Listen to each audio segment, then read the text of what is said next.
Hello and welcome to The Convex Conversation with me, journalist Helen Fossbarrow.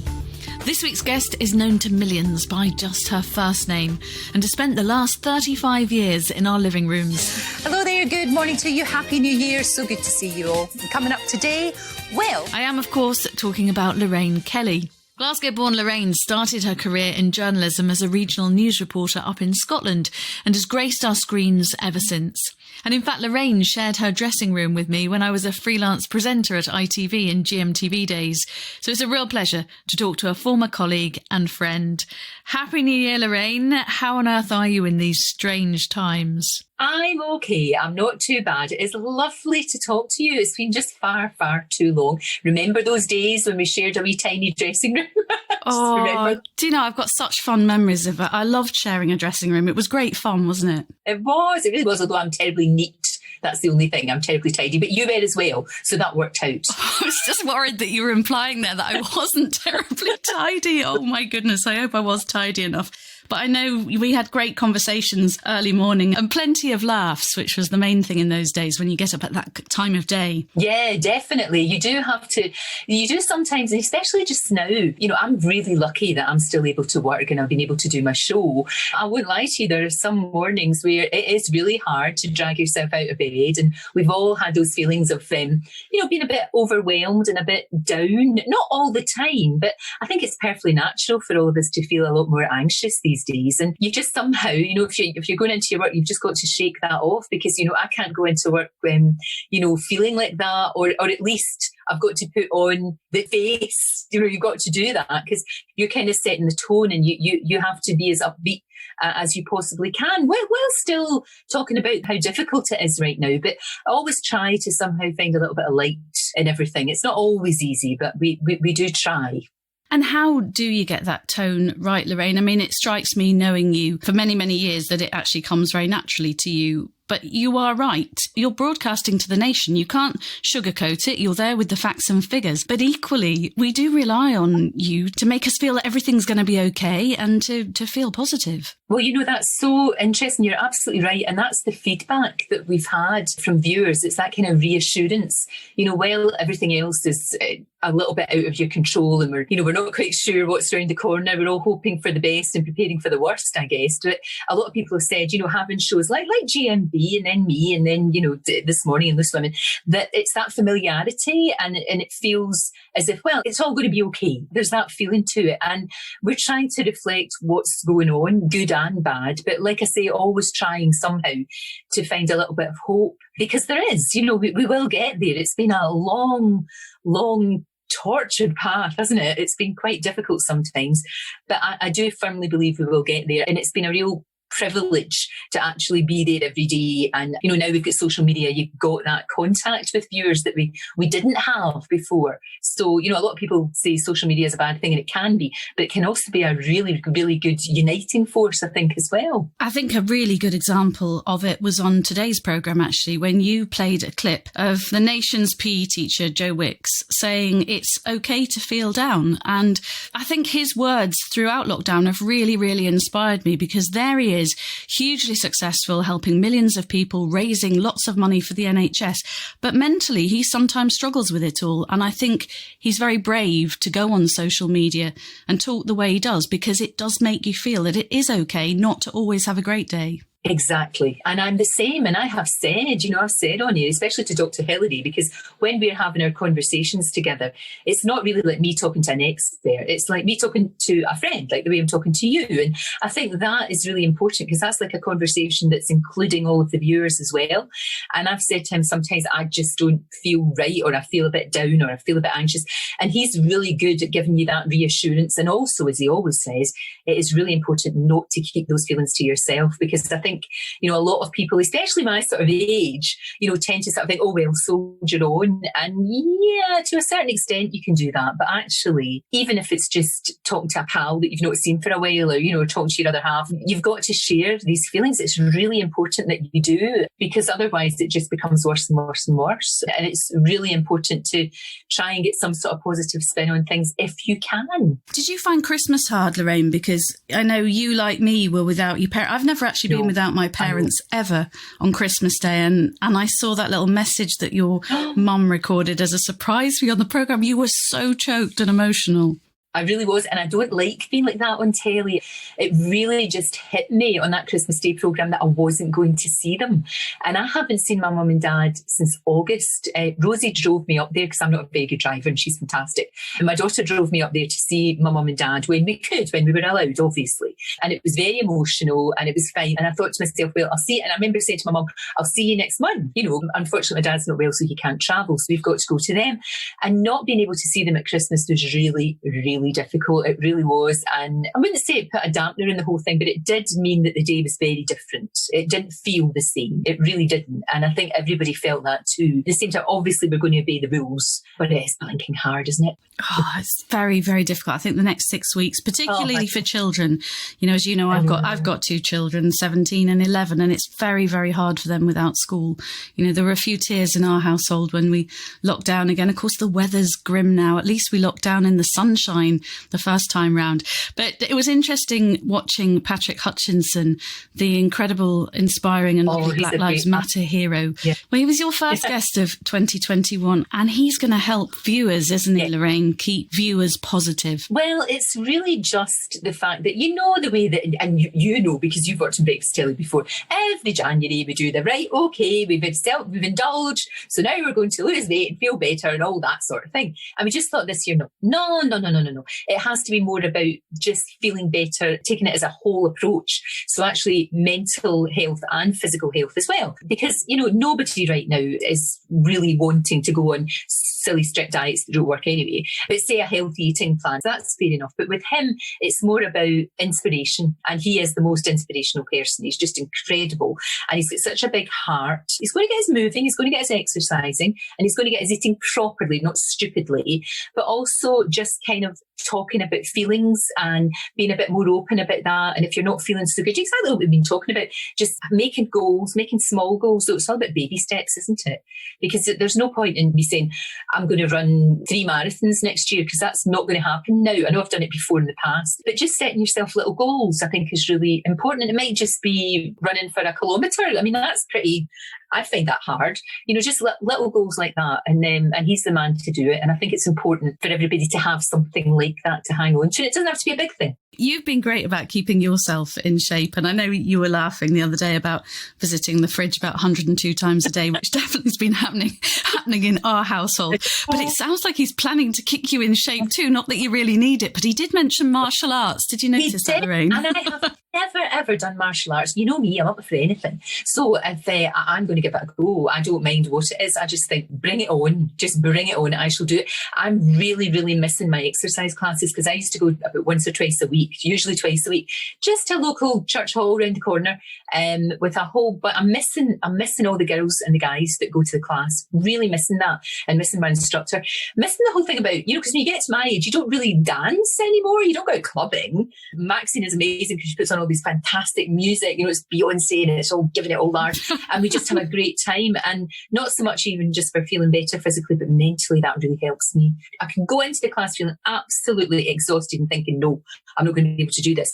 And you come out just feeling like a new woman, and the camaraderie as well. Because I know we're all doing things online, and that's great. You mentioned Joe Wicks, and his classes are brilliant, but it's just not the same as being with all the, getting all hot and sweaty with everybody else. It's just not quite. I know. I like spinning classes, and apart from the fact I can't spin here because I don't have a bike, but I love that sort of feel. I look forward to going. Yep. The endorphins kick in during and afterwards. It's amazing. We touched on lovely Dr. Hilary, who has yet again come into his own as this amazing source of information through the pandemic and the development of the vaccine. But I gather he's also been an amazing support to our mate Kate Garraway. Derek's still very, very sick in hospital as a result of COVID. How is Kate getting on? Honestly, Helen, I can't tell you how much I admire her. She's astonishingly brave. I mean, she's, she has her moments, as you can imagine.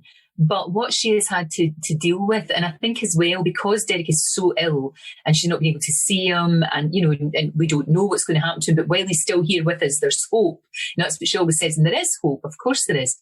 But it's really, really tough for her. I mean, she's got 2 kids as well, and she is just incredible. But yeah, Dr. Hillary's been brilliant. He's been brilliant to all of us, actually. He really has. Even like when my dad was ill, he phoned my dad just to have a chat with him, just to reassure him. Him and Kate are in touch all the time. And I think because of what's happened to Kate, it makes all of us very aware of just how dangerous and how awful this virus is, because unfortunately there's a small proportion of people who are deniers, but they make an awful lot of noise. And I just always think of Kate. When people are saying, oh, this is just like flu, and they're dismissing it, or they're saying it's some sort of conspiracy theory or whatever. And I just think of what that poor girl has been going through since March, that her whole life has been turned upside down. And she comes into work and she puts a smile on her face and she's so professional.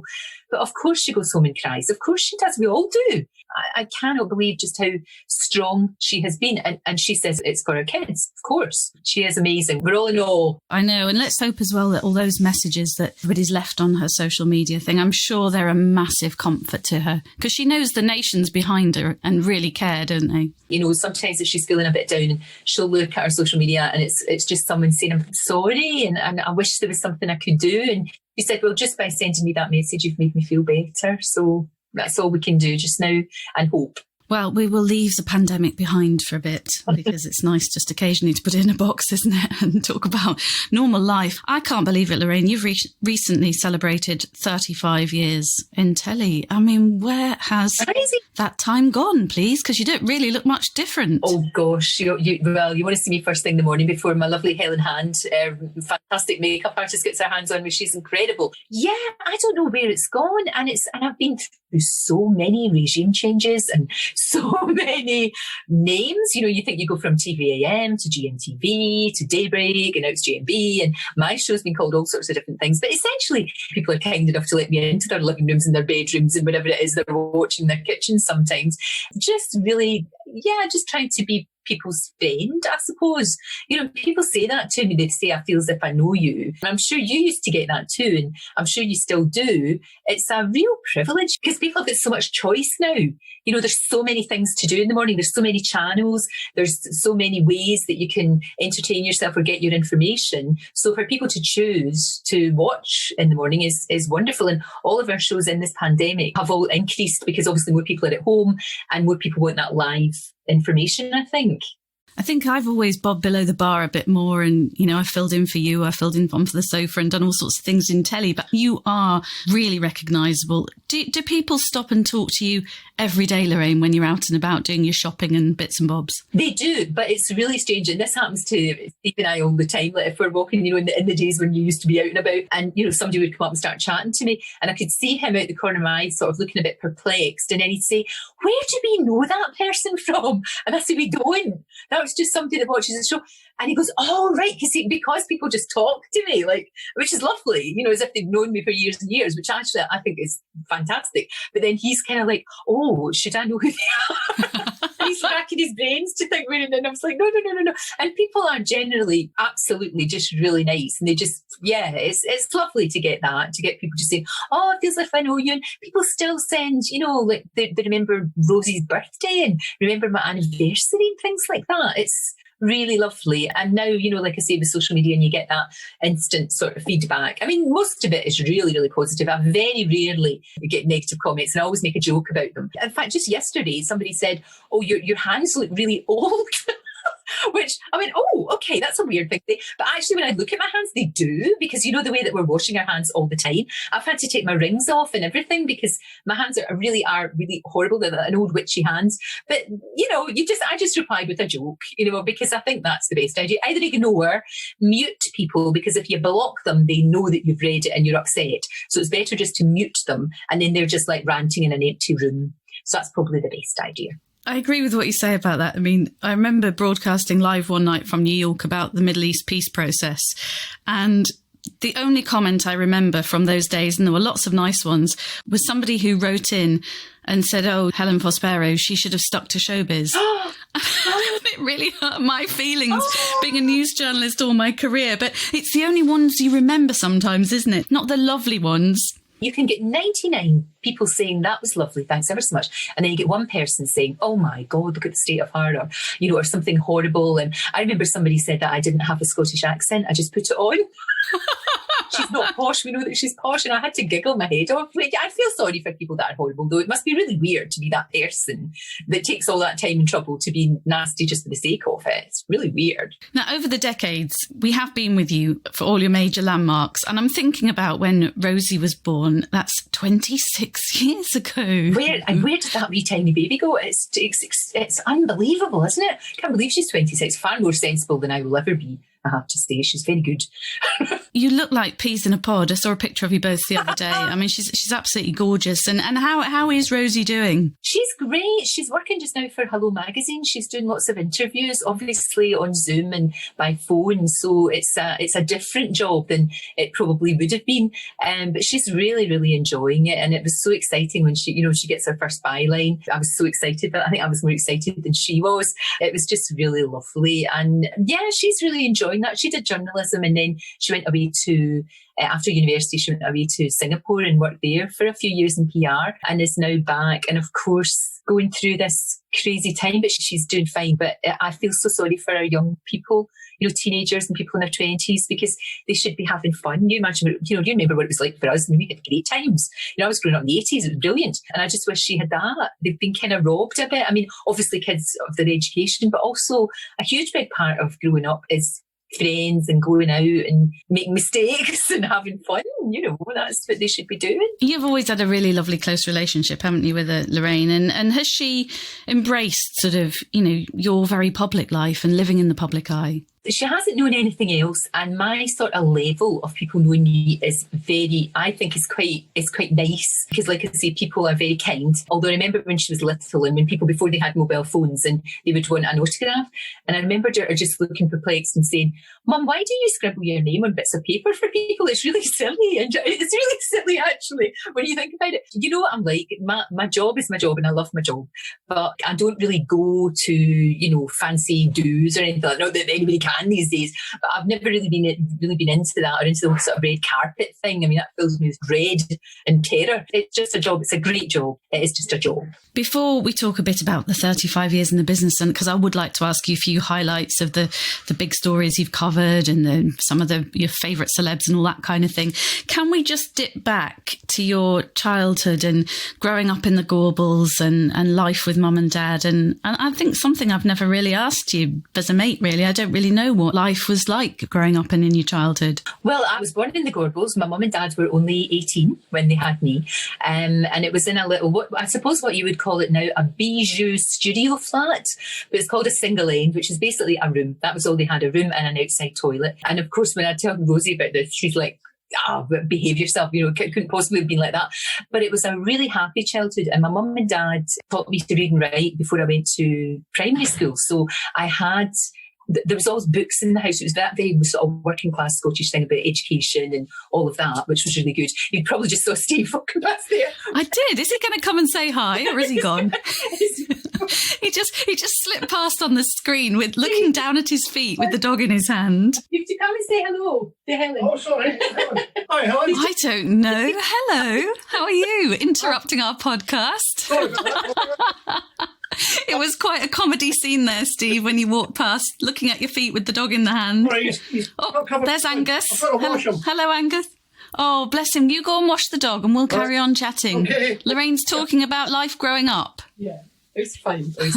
Mum and Dad taught both me and my brother to read and write before we went to primary school. So that was a huge advantage. It wasn't like they were pushy, but we always had books around the house. I always think it's dead weird going into people's houses that don't have any books or magazines or papers or whatever.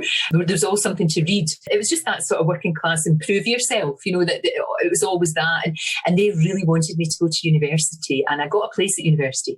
But at the same time, I applied for a job as a cub reporter in the East Kilbride News, and I got that job. And Mum and Dad, I know now, were very disappointed because they really wanted, that thing, it's this kind of Scottish, again, the working class thing on the mantelpiece, you have to have the picture of the child with the scroll and the hat, they've just graduated. But they got that with my brother. So it was fine. They managed to get that photo. That was what it was all about. But yeah, it was, people tell me that it was a terrible area and it was deprived and it was awful. It kind of was, but we didn't really know anything else. And also, my mum and dad both worked. And my dad worked really, really hard. He was a TV engineer, funnily enough. And they worked very, very hard. So we didn't lack anything. Me and my brother, we had plenty of food to eat, plenty of clothes, new clothes. The house was a palace. My mum made it a little palace. It was tiny, but it was lovely. So we were fine. In fact, at school and primary school, I used to get beaten up sometimes for being posh. Believe it or not. Because my mum used to send me to school with ringlets in. She would put in old tights. She used to use old tights to put curlers in your hair. It was really uncomfortable. You couldn't get to sleep. But she'd send me to school like that. I might as well have had a sign, in Strathclyde Primary saying, beat me up. Because I was like this little kid, with the pink bows in my hair. It was just crazy. But it was very happy. It was really, really, really happy. And I remember we moved from Glasgow to East Kilbride. The way that they built all these new towns like Milton Keynes. East Kilbride was a new town. And I remember that I had my own room for the first time ever and a phone. And I remember the phone was a big deal. So I had a phone. I was about 13. And I remember thinking, oh my God, this is amazing. But of course, I couldn't phone anybody because nobody else had a phone. Nobody else that I knew had a phone. So I always remember the first couple of weeks, we used to go to the phone and there was such a thing, believe it or not, as the speaking clock. And you dial this number and it was at the first stroke, it will be blah, blah, blah. So we used to do that in order to use our phone because no one else had a phone. We couldn't phone anybody. It was crazy, absolutely crazy. But it was good. It was good fun. Very happy. Very, very happy. Me and my brother didn't get on very well at all. He was 6 years younger. We got on very well now. But growing up, we fought so much, fought like cat and dog. I was horrible to him. Your background's so similar to mine. I didn't go to uni either and went to be a cub reporter. And I remember girls coming round to my house once and looking at where we lived in our little semi and saying, she makes out she's so posh. Look where she lives. She isn't. And it's all very, very similar. I wanted to be a reporter because my dad was a regional journalist for 46 years. What made you want to be a reporter? I think it was just, I always loved writing. I wrote at school and basically I call it curiosity, which I think is an amazing thing. When we lose our curiosity, then it's all over as far as I'm concerned.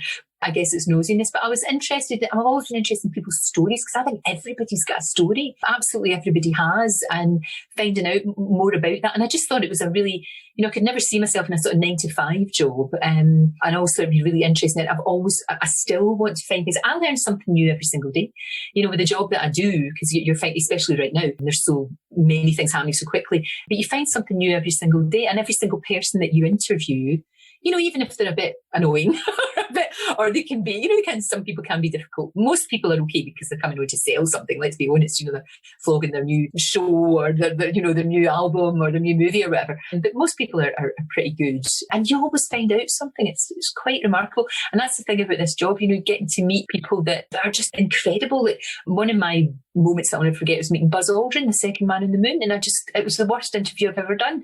I was completely starstruck. And I just kept looking at him thinking, oh my God, you've been on the moon. This is amazing. I watched you when I was 10 with my dad. It's just all that's really good. You started off working in Scotland, but how did that leap to national TV come along and TVAM?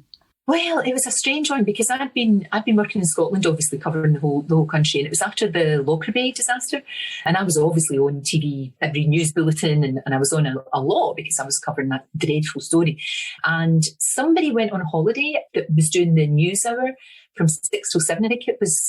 Richard Keys went on holiday and they needed somebody just to fill in. So I filled in, and then, as is the way of these things, it sort of went on and on and on and on. So I was never sort of like officially brought down and told you this is what's going to happen to you. It just kind of happened. Because I kept saying, even like 3 weeks afterwards when I'd run out of clean knickers, I said, I have to go home now. I have to go back to my job. And they were like, oh, well, just another wee week. And then somebody else went on holiday between 7 and 9. Oh, well, can you just do that now?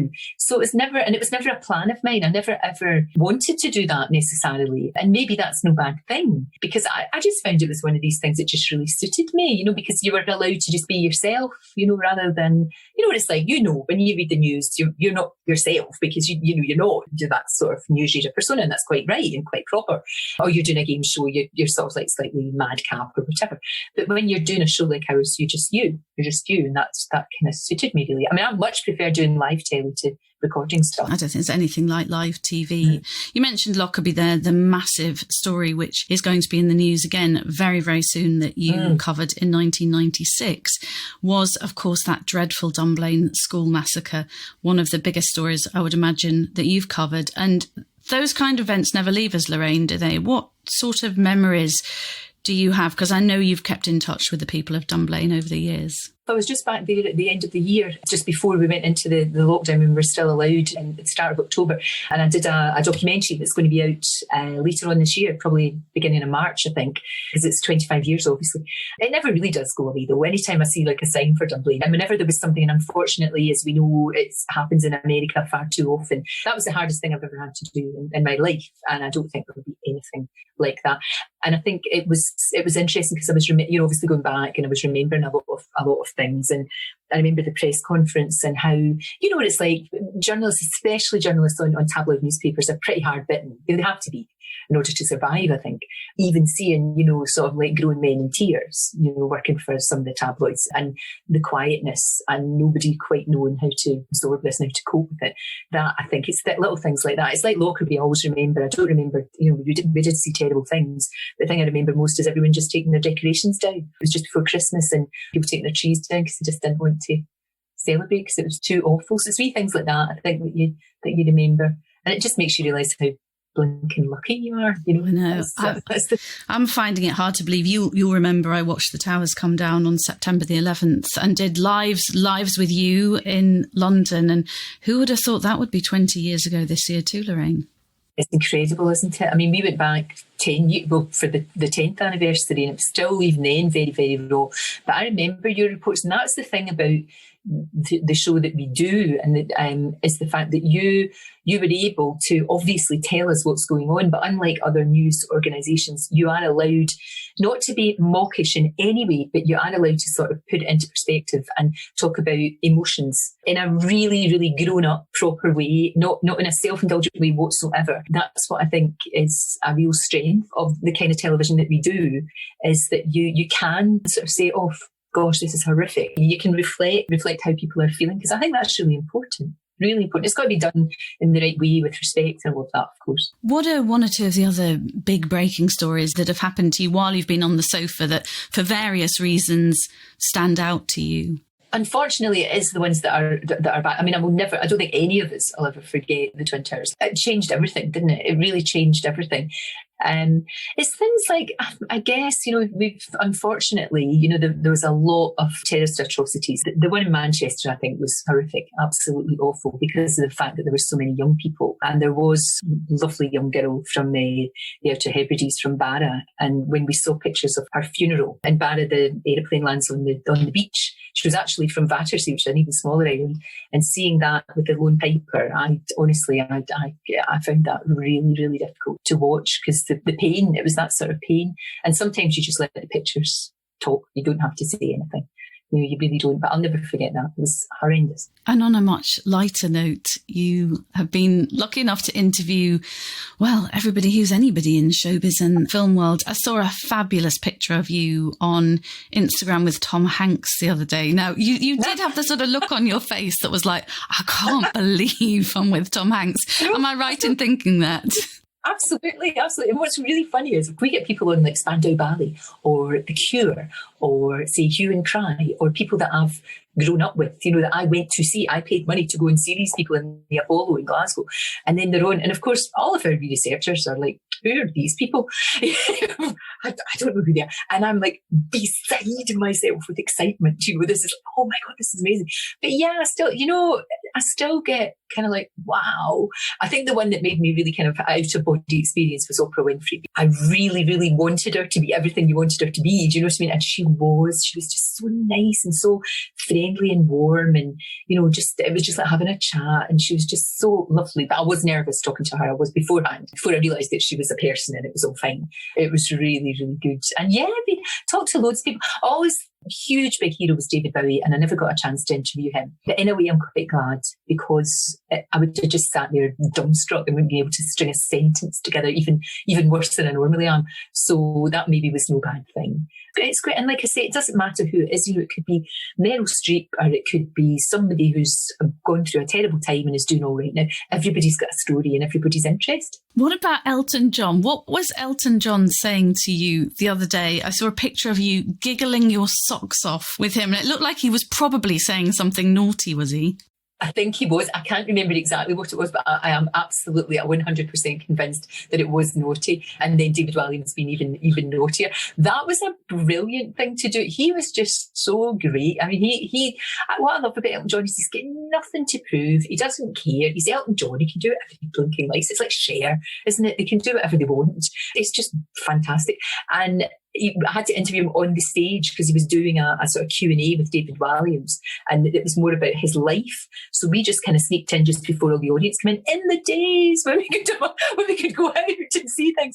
And that was because I can say that I was on stage at the Hammersmith Odeon with Elton John. I didn't do anything apart from talk to him. They do say you should never meet your heroes. Have any celebs been a bit disappointing? Most of them, like I say, are pretty okay. The time where it's difficult is if they're promoting a film that they don't like, or they've had a bad experience. I remember interviewing Harrison Ford, and he obviously clearly hated the film and didn't want to be there, but obviously it's in their contract that they have to do a certain amount of PR and a certain amount of interviews. And you could tell that he just didn't want to be there. And that was hard. That was really difficult, especially as, you know, Blade Runner is one of my favourite films of all time. So I was terribly excited about interviewing. And Bruce Willis can be a bit odd. It's a bit like the two Ronnies. He just thinks it's funny to mess about, and he'll answer the question that you've asked him. He'll give the answer to the one before or something, you know, because he thinks it's funny and it's really not. I guess they're bored. And if they don't like the film and they don't think it's very good, it must be really hard for them to sit there going, oh, yes, this is great, this is wonderful, you know, and all of that. But I remember interviewing Hugh Jackman, and he says what he does is he said, I'm an actor. I just act that I'm having a great time with this interview. And I just think that's brilliant. And he's just always really, really good. And he said, my mum would get me into trouble if I was rude to people. So I just be really polite to everybody. And then everybody round about us, that's setting the tone thing, isn't it? Everybody round about him is happy and having a really, really nice time. And as he says, you've got to do it. So you might as well do it with grace and make it as enjoyable for everyone as you can. I'm glad he's nice. I'd be a bit beside myself. He's a fabulous singer, isn't he, as well? I went to see him in the O2 in the days you could. And it was a one-man show in that massive big arena, and he just had the audience in the palm of his hand. He was great, real charisma. And real warm. You were on the last leg of the year, 2020, and you caused a bit of a kerfuffle. I like that word, kerfuffle. When you named Piers Morgan your hero of 2020. Go on, tell us what happened. Well, I said Dr. Hillary. And then I said, I know you guys won't like this, but actually I think Piers Morgan's done not a bad job holding the government to account. Well, there was an F-off. Somebody told me to go F myself, which I thought was quite funny. And it was funny. It's a funny show, and I knew I would get that reaction. I didn't know I'd get that reaction, but I knew I would get a reaction. We were just doing it for fun, really, because it is that kind of show. It's such a great show. It's a really, really funny show to do. I had to present their show just before Christmas because obviously Adam had to go to Australia and he was in a hotel. So I was just there just in case the line went down, and it's just a delight. They're just such nice people, and it's funny, but it's not snarky. You know, it's very warm and very funny. And I just thought that was a laugh. If you go on a show like that, you know you're going to get that kind of thing, and it's fine. I think Piers has put comedian James Acaster on his naughty list for swearing at you. So I wouldn't like to be on Piers' naughty list, I don't think. No, I really wouldn't like to be that. But actually, and I know he hates me saying this, but he's actually like quite a nice fellow, Piers. He really is. He's genuinely nice. And he hates me saying that. He says, will you stop telling people that I'm nice and polite? He said, it's very bad for my brand. Now, I know that once your show's off air, you're always busy. You're always running around, dashing out. And I know that for a long time you've written a column for The Sun, which always feels to me like a really honest, great reflection of what you're thinking about the issues of the day. I like how brave you are with it. And I was really moved by the piece that you wrote a few weeks ago about Meghan sharing the news of her miscarriage and how personal that story felt to you and me, actually, because I was in that position too at one point. How much do you enjoy that column and sort of giving of yourself to it? To be honest, it's the hardest thing I do all week because, you know, you've literally got a blank page and you've got 2,000 words to write. But it is, again, such a privilege to be able to do that. I don't think you can really sort of pin me down as to where you think, you know, 'cause oftentimes you can sort of like pigeonhole columnists and say, oh, they're from that spectrum, or they're from that end of the political spectrum. But I just sort of see it as call it as I see it. And I think it's really important to have an alternative voice as well, because oftentimes I am the alternative voice. And I think that's great. I don't set out to be, I don't set out to be anything really. It's whatever I think I can say. And I think that is a great thing to be able to do. I really do. I enjoy it. I really enjoy it. And it's one of the things that's kept me sane during all this time, because to have that sort of outlet sometimes, especially if something's really annoying you, or you feel very passionate about something, and you should feel passionate about something if you're going to write about it. You can always tell when something isn't authentic and somebody's just sort of pretending to be enraged by something just to get a reaction. I never do that. I always just do whatever. There's always something, isn't there? There's always something. But I thought Meghan was really brave to talk about that. I thought it was really good. It got people speaking about an issue that far too often is hidden away. And, and also, as I always say, it's not just mostly it's not just the women going through it, there's the partner there as well. And it's, the partner has to be thought of too. So it got people thinking about Harry as well. And yeah, it's a shame. It's a weird one. It's a very, very odd situation that they find themselves in. I genuinely hope that they will be happy, because then they have given up a lot. They've gained a lot, but they have given up a lot too. Do you think it's a shame that we've seemingly lost them to America? I think so. I mean, I think it's a difficult one. I mean, they've got to do what's right for them, and much more importantly, what's right for the wee boy. I still find it quite bizarre, though, that Harry's never met his father-in-law. And I know they've got this lawsuit that's trundling along, which is, again, very sad, because nobody wants the stress and all of that. And I just look at it sometimes and I think, I really wish that things had been different. And that I always think if Princess Diana had been alive, it would be very different, because I think she would have gone over and charmed the pants off Meghan's dad and brought him over here and looked after him, because she would have known what it was like to be an outsider, and she would have been really, and obviously she would want to make Meghan as welcome as possible, because that's her boy's wife and wife to be. And I think it would have been very, very different. I think she would have made it a lot easier for Meghan, and she probably would have spotted that she wasn't doing so well and she wasn't feeling so well, and that might have made a difference. But I hope they get it sorted out, because I mean, all families have their fallouts, don't they? But they just have their fallouts in front of the world, which is strange. But I think you've either got to be a royal or no, and I don't think you can sort of cherry pick things or be half in and half out. I think you either do it or you don't, and if they don't want you, that's fine. Did you ever meet Diana, Lorraine, in your career? A long, long time ago, and I thought she was fantastic. I mean, when you forget that before her, nobody really spoke about things like, she was the first one to really be open about bulimia, and that made a massive difference. And then when she shook hands with a patient who had AIDS, that made all the difference in the world, and we should never forget that. I mean, I know it seems really strange now that somebody's shaking the hand of someone who's AIDS. Of course, that should be nothing, but it was huge at the time. It was absolutely huge, and it's just terribly sad. I was watching The Crown like the rest of us, and I just felt really sorry for her. I know that was a drama and not a documentary, but an awful lot of truth was in there too. And I just think, again, it's a shame that she wasn't able to do, because I think she'd have done wonderful things. I really do. It's a shame. Very sad. She was incredible. We were interviewing Cleo Rockus. Do you remember from the Kenny Everett show? Oh, of course. Lovely Cleo. And she told lovely... She's absolutely brilliant. She's making this incredible pure tequila at the moment and doing really, really well with it. She's a tequila queen. and makes these little cocktails in a bottle. But she was telling great stories about how Diana used to come round to Kenny Everett's house and there'd be Freddie Mercury there and Cleo, and how one night she insisted on them dressing her up as a bloke. And they took her out for a night, and Cleo said it was at the time when Cleo was really famous, Freddie was, Kenny was. And in walked Diana looking like a beautiful male model, and nobody realised it was her. And when she got back to the palace in a cab, she took off the leather jacket and the peaked cap and put it neatly in a little parcel and sent it back to them and thanked them for the most wonderful night out. How fabulous to go out on a night out with those three. Can you imagine? I'm really glad about that story. I'm glad that she had times like that, that she was able to enjoy herself. That's good. She said she remembers her kicking her heels off and throwing her head back and laughing, and that'll always be Cleo's memory of Diana. Of course, it's sad because the people we're talking about, Kenny Everett, Freddie and Diana, are all no longer with us, but Cleo is still a bundle of fun and joy, and definitely has been looking after a 90-something-year-old mum awed in lockdown, so she's desperate to get out and have a few cocktails herself. Just before we end, Lorraine, because I'm conscious that I could actually just talk to you all day, really. Home is Scotland again. You commute to the studios in London every week. Does Scotland give you that breathing space that you need when life is so full on? Well, to be honest, I'm now actually based down here. And for a long, long time, I was commuting backwards and forwards. I'm based down here now, and I haven't been able to get back home for quite a long time. And I really do miss that. I obviously miss mum and dad, not being able to see them. And there's this terrible guilt about how they're doing. Obviously, I've got them on Zoom, which is hilarious because half the time I just see the top of my mum's head.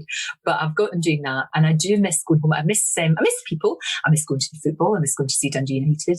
I miss going to Orkney. Orkney was always the highlight of my year. We always used to go there in May, big long walks and have wonderful, gorgeous meals and just, just really, really chill out. Amazing. So I'm so looking forward to being able to do that. Obviously, we can't do that now, but when we can, I can't wait when it's safe to go back there. And it will always be my home, if you like, and I probably will end up back there at some stage. But for now, we're down here and really lucky to be here, really lucky to still be working even in these strange times. Now it's making sense to me what lovely Steve was doing in the background, because I was thinking that you still lived in Scotland. I'm like, oh, what's Steve doing there? We always, we said right at the beginning of this chat, Lorraine, we always just call you Lorraine. And I was quite surprised. I didn't know that not only did you get an OBE, but you were promoted to CBE in 2020. I'm not sure how it all came about, but it's lovely. Of course, we've not been able to have this celebration or indeed to have this ceremony. And Dr. Hillary, he got an award in Hill, which was really well deserved, which is brilliant. So hopefully at some stage this year, there'll be something. And then, of course, we're all going to have the party to end all parties, aren't we? It'll just be really nice to be able to hug people. My poor wee dog is so bored with getting hugged. I mean, he goes stiff now whenever I come near him because he knows he's going to get hugged and smooched at, because we're just missing that. We're missing that. And I had no idea that I'm such a tactile person. No idea at all until this happened, and you're not allowed. You're not allowed to cuddle. It's just weird, really strange. When you meet people and you're kind of not quite sure what you do. I do a Vulcan hand sign like Mr. Spock. Lorraine, thank you so much for being my second guest of the new year. We had Tom Kerridge last week, and I'm hoping that your positivity is a good omen for 2021. I know that you're all going to help keep our spirits up in these difficult times, and really good luck with training with Patrick and his team from UK. Will you let me know how it goes? I absolutely will. It could be a tough one, but I think it'll be good. I think it'll be good for me. A good challenge.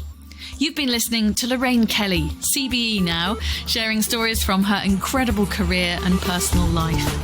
Don't forget you can download and subscribe to our podcast series at convex.podbean.com or search The Convex Conversation on Spotify, Apple and Google Podcasts, or Ask Alexa.